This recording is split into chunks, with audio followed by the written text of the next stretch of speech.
Shri S ഡിനി, വളരെ പെട്ടെന്ന് താങ്കളുടെ ഒരു മറുപടി. അതായത് ഇറാനെ വീണ്ടും ചർച്ചകളിലേക്ക് കൊണ്ടുവരിക, ഇറാനെ വീണ്ടും ആണവ കരാറിൽ ഒപ്പുവെക്കുന്ന ഘട്ടത്തിലേക്ക് കൊണ്ടുവരിക, ഇതിനുള്ളൊരു സമ്മർദ്ദമായി ഈ സംഘർഷത്തെ മാറ്റുക, ഇതാണല്ലോ അമേരിക്കൻ പ്രസിഡന്റ് തന്റെ പദ്ധതിയായി പറയുന്നത്. ഇത് യാഥാർത്ഥ്യമാകുമോ?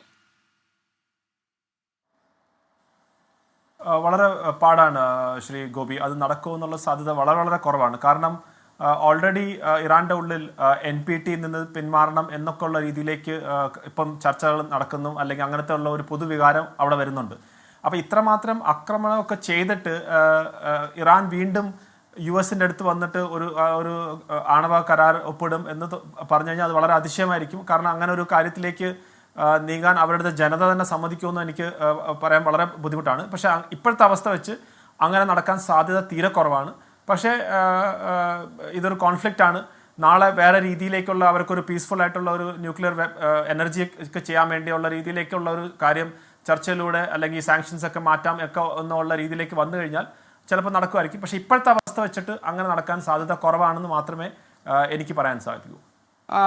സുരേഷ്, ഇനി ഒരു കാര്യം കൂടി, ഒരു ഇന്റർനാഷണൽ പീസ് കീപ്പിംഗ് ഫോഴ്സ് എന്ന നിലയിൽ, അല്ലെങ്കിൽ അത്തരമൊരു റെഗുലേറ്ററി ബോഡി എന്ന നിലയിൽ ഐക്യരാഷ്ട്രസഭയുടെ ഒരു തകർച്ചയാണോ നമ്മുടെ കാലഘട്ടത്തിൽ നമ്മൾ കാണുന്നത്? തീർച്ചയായിട്ടും ശ്രീ ഗോപി, എനിക്ക് നമ്മുടെയൊക്കെ ഒരു കാലഘട്ടത്തിൽ ഏറ്റവും കൂടുതൽ തകർന്നു നിൽക്കുന്ന ഏതെങ്കിലും ഒരു ഇൻസ്റ്റിറ്റ്യൂഷൻ ഉണ്ടെങ്കിൽ അത് യുണൈറ്റഡ് നേഷൻസ് ആണ്. കാരണം ഒരു സ്ഥലത്തും അവരുടെ എന്തിനു വേണ്ടിയാണ് അവർ 1945 അവരുടെ ഈ ഒരു ഫോം ചെയ്തത്, അതിന് ഒരു പരിഹാരമില്ലാത്ത രീതിയിലാണ് ഇപ്പോഴത്തെ അവസ്ഥ വെച്ച് കാണുന്നത്. ഒരു കോൺഫ്ലിക്റ്റ് അതിനെ തടയാനോ അല്ലെങ്കിൽ അതിനെ ഒരു പീസ്ഫുൾ ആയിട്ട് കൊണ്ടുപോകാനോ സാധിക്കാത്ത അവസ്ഥയിലാണ് ഇന്ന് യുണൈറ്റഡ് നേഷൻസ്.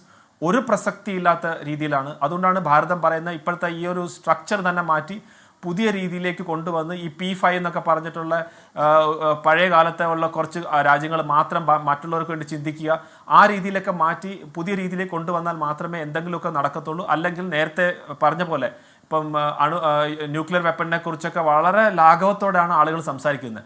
അതായത് പണ്ടൊക്കെ ഒരു ന്യൂക്ലിയർ വേർഡ് എന്ന് പറയുന്നത് വലിയ എന്തോ സംഭവം പോലെ ഇപ്പം എന്തെങ്കിലും ഒരു കാര്യം പറഞ്ഞാൽ ഉടനെ ഫസ്റ്റ് ഞങ്ങൾ ന്യൂക്ലിയർ ബോംബ് ഉപയോഗിക്കും എന്നൊക്കെ ഉള്ള രീതിയിലാണ്.